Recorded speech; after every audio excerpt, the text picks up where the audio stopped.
not okay to show up at 2:29 a.m. at my house, terrifying my teenage daughter. All right, what's going on, guys? Welcome back. Listen. Mark finally responds to the whole Billy Carson situation. As many of you guys know, Billy Carson was on his podcast, and little after over an hour or so, once he got demolished by Wes, he ended up going back to Mark's house and with legal papers, or so we believe it's legal papers. But he came, he went to his house around 2 in the morning, and Mark has been quiet for quite some time. There hasn't been any response from Mark whatsoever until now. So let's go ahead and take a look at that. At 2:29 a.m., my teenage daughter wakes me up terrified, saying, Dad, someone's outside, like, ringing our doorbell over and over again. I'm really scared. I'm like waking up like, what? Groggy. I look on my phone camera. I see Billy standing out there dressed in the suit, holding a paper, and I tell my daughter, just come here, just don't even answer the door right now, it's gonna be all right. She's like, Dad, I'm scared.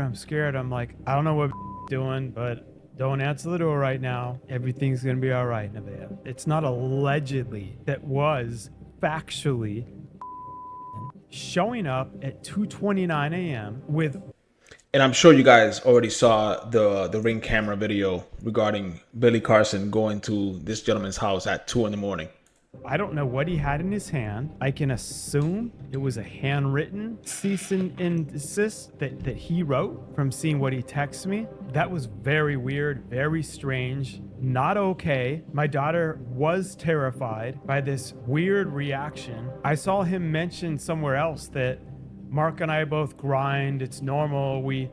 There's times I'll text him at 3 a.m. or 4 a.m. or he might, and we're in different time zones, and we may or may not respond based on if we're awake or sleep, but we do not go to each other's house at 2:29 a.m. dressed up like that, holding a letter, unless there was some emergency like.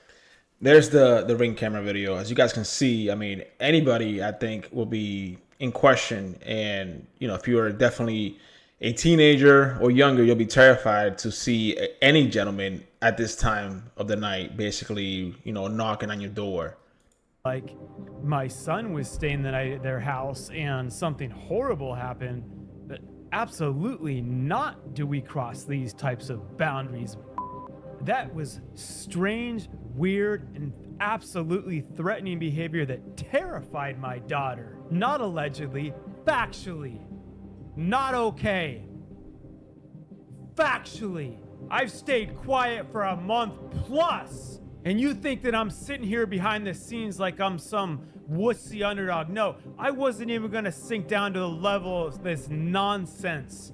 Because strategically, I'm building this up behind the scenes so I can move onward and upward. Not okay to show up at 2:29 a.m. at my house, terrifying my teenage daughter.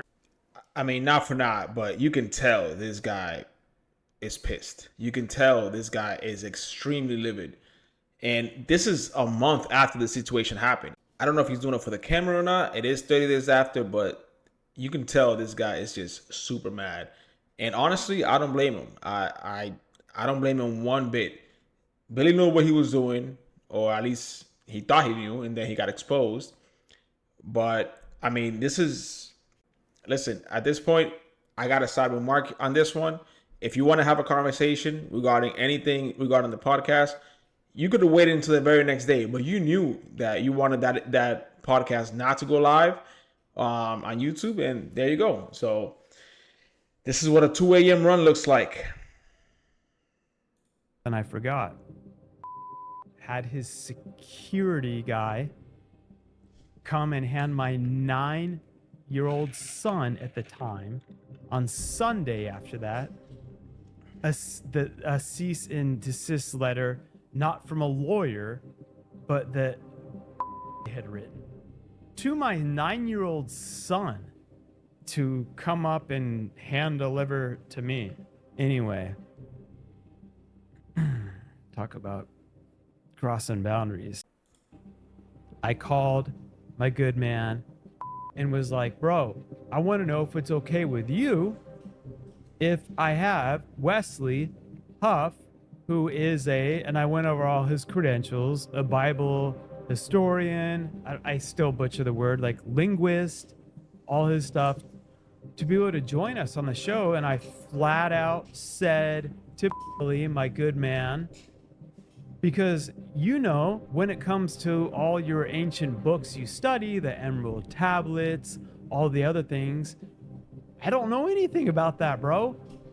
But this guy's an expert, and he'll be able to come in and we can all have a conversation when it comes to those things. He'll be able to join in and talk about that with you. Why I join in. No, I was never meant to be a freaking moderator, everyone. For the love of God. You'll hear more about that later. And I never am, if you've seen my previous shows. They're conversations that we have.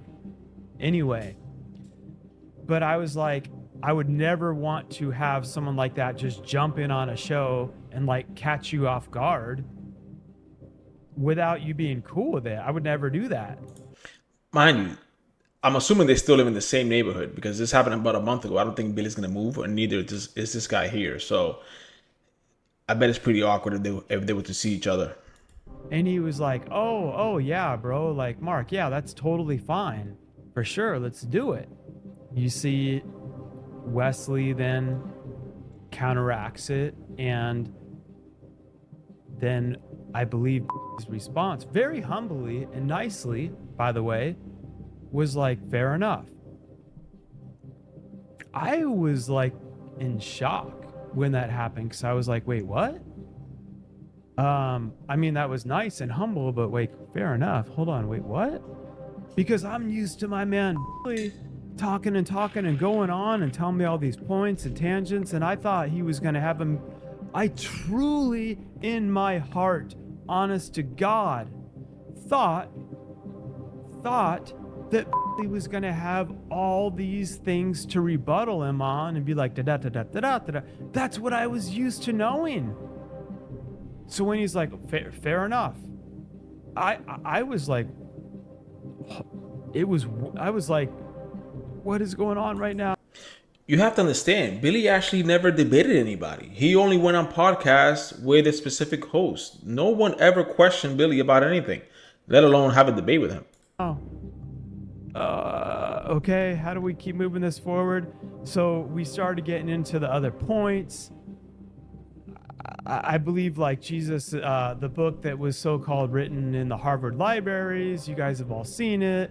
Wesley went through the factual methodologies, broke it down, how that was proven to be like historically across all communities a fraud. Again, I thought it was going to be like, no, because of blah, blah, blah. I was shut up that whole time. And then again, he's like, okay, yeah, whatever he said, like, if that's right, like, I'll take your word on that. And I'm sitting here in the room like, what is happening right now? He got to save the conversation.